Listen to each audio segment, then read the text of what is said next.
பணத்தை பெற்று மரம் நடுவதாக யார் மரக்கணக்கு காட்டினார்கள் என்பதெல்லாம் எங்களுக்கு தெரியும். நேற்றைய தினம் இந்த ஊடக மையத்திலே ஒரு ஊடகவியலாளர் சந்திப்பு ஒன்று நடைபெற்றிருந்தது.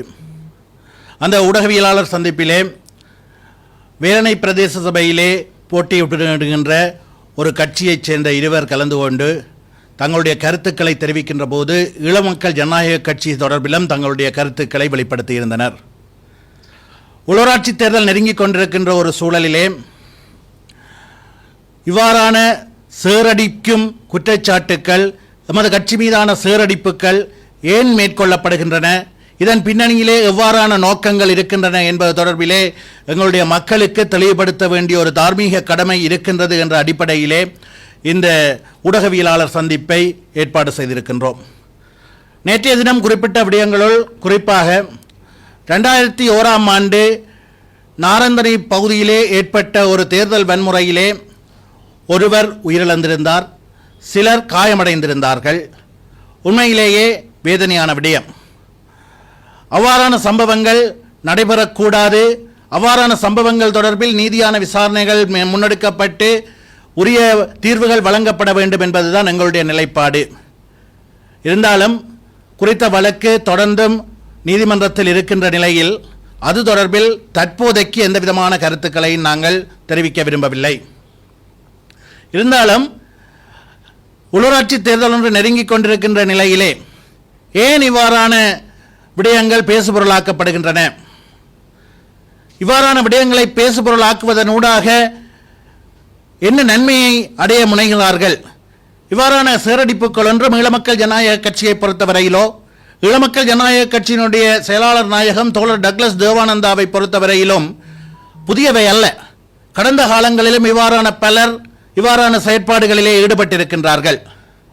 ஈழமக்கள் ஜனநாயக கட்சியினுடைய வினைத்திறனான செயற்பாடுகளையும் ஈழமக்கள் ஜனநாயக கட்சியினுடைய வேலை திட்டங்களையும் அதனுடைய நடைமுறை சாத்தியமான அரசியலையும் எதிர்கொள்ள முடியாதவர்களும் தேர்தலிலே இறங்கி இருக்கின்ற போதிலும் மக்கள் மத்தியில் எவ்வாறான விடயங்களை கூறி தம்மை அறிமுகப்படுத்த வேண்டும் என்ற அறிமுகம் இல்லாதவர்களும் தங்களை அறிமுகப்படுத்துவதற்காக, தங்களுடைய அரசியலை முன்கொண்டு செல்வதற்காக, தங்களுடைய இயலாமைகளை மறைப்பதற்காக ஈழமக்கள் ஜனநாயக கட்சி மீது இவ்வாறான சேரடிப்புகளை மேற்கொண்டு வருவதுதான் தொடர்ச்சியாக இடம்பெற்று வருகின்றது.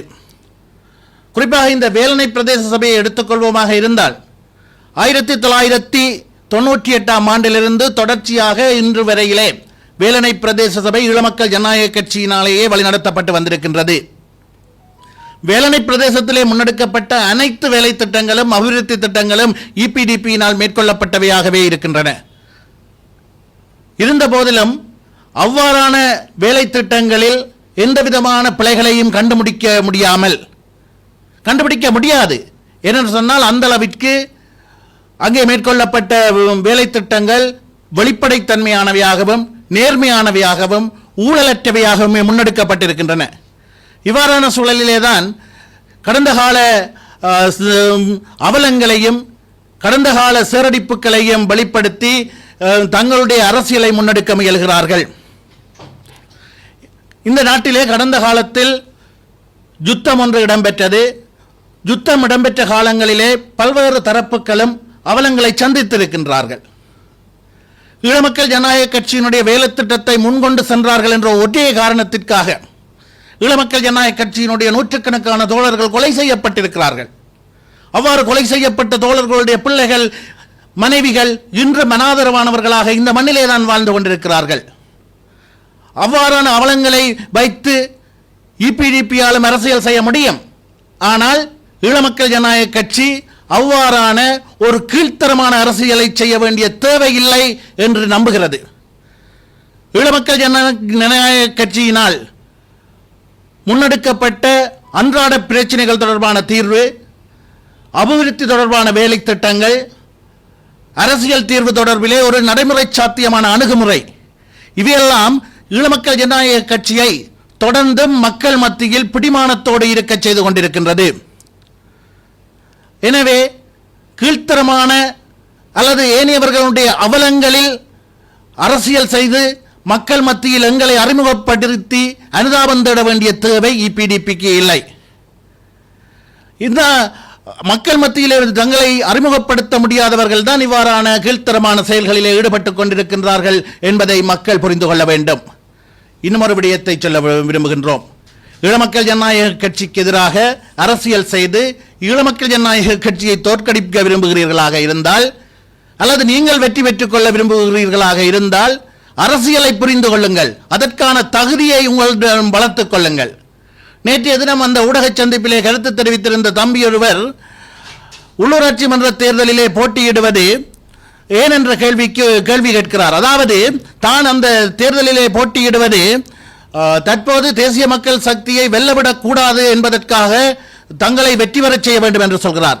அதற்கு அவர் சொல்கின்ற காரணம் வேடிக்கையானதாக இருந்தது.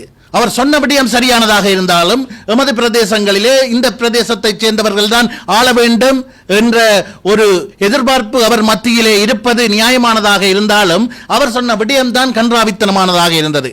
அதாவது அவர் சொல்கிறார், ஏற்கனவே ஜனாதிபதி தேசிய மக்கள் சக்தியை சார்ந்தவராக இருக்கின்றார், நாடாளுமன்றம் தேசிய மக்கள் சக்தியிடம் இருக்கிறது. இவ்வாறான பின்னணியிலே உள்ளூராட்சி சபைகளும் தேசிய மக்கள் சக்தியிடம் சென்றால் நாடாளுமன்றத்திலும் ஜனாதிபதியினாலும் முன்னெடுக்கப்படுகின்ற வேலை திட்டங்களை சுட்டிக்காட்டுவதற்கு அல்லது அவற்றை எதிர்ப்பதற்கான ஒரு பொது தளம் இல்லாமல் போய்விடுமாம். அந்த சகோதரர் நினைத்துக் கொண்டிருக்கிறார், நாடாளுமன்றத்தில் மேற்கொள்ளப்படுகின்ற தீர்மானங்களும் ஜனாதிபதியினுடைய நிறைவேற்று அதிகாரத்தினுடைய அடிப்படையிலே முன்னெடுக்கப்படுகின்ற வேலை திட்டங்களையும் உள்ளூராட்சி சபைகளிலே பிரஸ்தாபிப்பதன் ஊடாக அவற்றை சுட்டிக்காட்டுவதன் ஊடாக தடுத்து நிறுத்த முடியும் என்ற அரசியல் புரிதலோடு தான் அவர் தேர்தலிலே எதிர்கொள்கின்றார். பாவம், அவரை குறை சொல்லி குற்றமில்லை. கடந்த காலங்களிலே ஐக்கிய நாடுகள் மனித உரிமை பேரவையிலே நடைபெறுகின்ற விடயங்களுக்கும் ஐக்கிய நாடுகள் சபைகளிலே நடக்கின்ற விடயங்களுக்கும் இங்கே மாகாண சபைகளிலும் உள்ளூராட்சி சபைகளிலும் தீர்மானங்களை நிறைவேற்றிய அதி புத்திசாலிகளினுடைய தலைமையிலே வளர்ந்தவர்கள் இப்போதும் கடந்த காலங்களிலே மாகாண சபை தேர்தல் நடைபெறுகின்ற போது மாகாண சபை அமைச்சர் டக்ளஸ் தேவானந்தாவினுடைய கரங்களுக்கு சென்றுமாக இருந்தால், அமைச்சர் டக்ளஸ் தேவானந்தனுடைய கரங்களுக்கு செல்லுமாக இருந்தால் மாகாண சபையிலே குறிப்பிடத்தக்க அளவு அதிகாரங்கள் இருக்கின்றது என்பதை அவர் வெளிப்படுத்தி விடுவார். எனவே அவரை தோற்கடித்து மாகாண சபைகளிலே எதுவுமே இல்லை என்ற ஒரு செய்தியை வெளிப்படுத்த வேண்டும் என்ற காரணத்திற்காகவே மாகாண சபை தேர்தலில் போட்டியிடுவதாக சொல்லி போட்டியிட்டவர்களுடைய முதுகில் தற்போது ஏறி அவர்களுடைய சைக்கிளில் ஏறி சவாரி விட்டுக் கொண்டிருக்கின்ற அந்த தம்பி இவ்வாறு ஒரு தவறான புரிதலோடு இருப்பது ஆச்சரியப்படுவதற்கில்லை. ஆனால் இது தொடர்பிலே மக்கள் தெளிவடைய வேண்டும். அதேபோன்று இவ்வாறான ஊடக சந்திப்புகள் தொடர்ச்சியாக கடந்த காலங்களைப் போன்று இன்னும் நடைபெறக்கூடும். அவ்வாறானவர்களுக்கு ஒரு விடயத்தை சொல்கின்றோம். ஈழமக்கள் ஜனநாயக கட்சி வெளிப்படையாக இருக்கிறது, நேர்மையாக செயற்படுகிறது. அது தொடர்பிலே முன்னெடுக்கப்படுகின்ற குற்றச்சாட்டுக்களை எதிர்கொள்வதற்கும் அவற்றை மக்கள் மத்தியிலே தெளிவுபடுத்துவதற்கும் நாங்கள் தயாராகவே இருக்கின்றோம். ஆனால் நாங்கள் கீழ்த்தரமான அரசியல் செய்ய விரும்பவில்லை. எங்களாலும் கடந்த கால அவலங்களிலே யார் மக்களுக்கு ஏற்படுத்தினார்கள், கடந்த காலங்களிலே அவலங்களின் பின்னணியிலே யார் இருந்தார்கள் என்று தெளிவாக கதைக்க முடியும். எங்களாலும் புங்குடுதீவு பகுதியிலே இடம்பெற்ற வித்தியா படுகொலையின் போது யார் யாரெல்லாம் அரசியல் செய்தார்கள் என்று கதைக்க முடியும். எங்களாலும் தீவகத்திலே தனியார் தொண்டு நிறுவனம் என்ற பெயரிலே ஒன்றை பதிவு செய்துவிட்டு புலம்பெயர் நாடுகளிலிருந்து பணத்தை பெற்று மரம் நடுவதாக யார் மரக்கணக்கு காட்டினார்கள் என்பதெல்லாம் எங்களுக்கு தெரியும். நாங்கள் அவற்றை பற்றி பேசி ஒரு கீழ்த்தரமான அரசியலை நாங்கள் இங்கே செய்ய விரும்பவில்லை.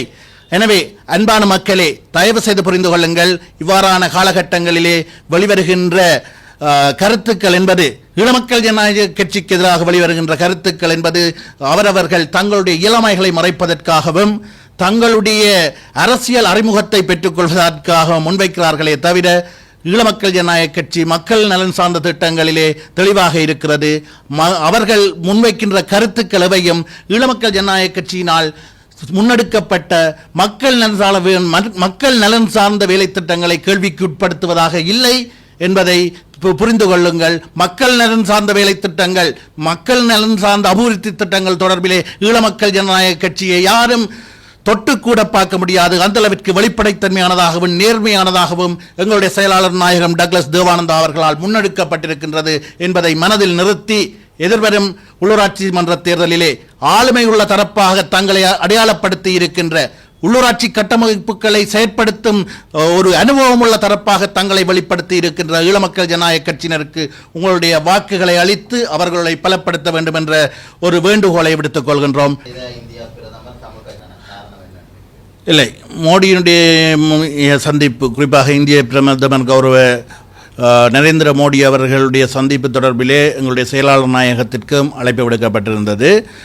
அவர் இங்கே யாழ்ப்பாணத்திலே தற்போது தங்கியிருப்பதனால் உடனடியாக சென்று அந்த சந்திப்புகளில் கலந்து கொள்ளும் அளவிற்கு அந்த நேர அட்டவணை அல்லது நேர ஏற்பாடுகள் இல்லாத காரணத்தினால்தான் அவரால் அந்த சந்திப்பிலே கலந்து கொள்ள முடியவில்லை.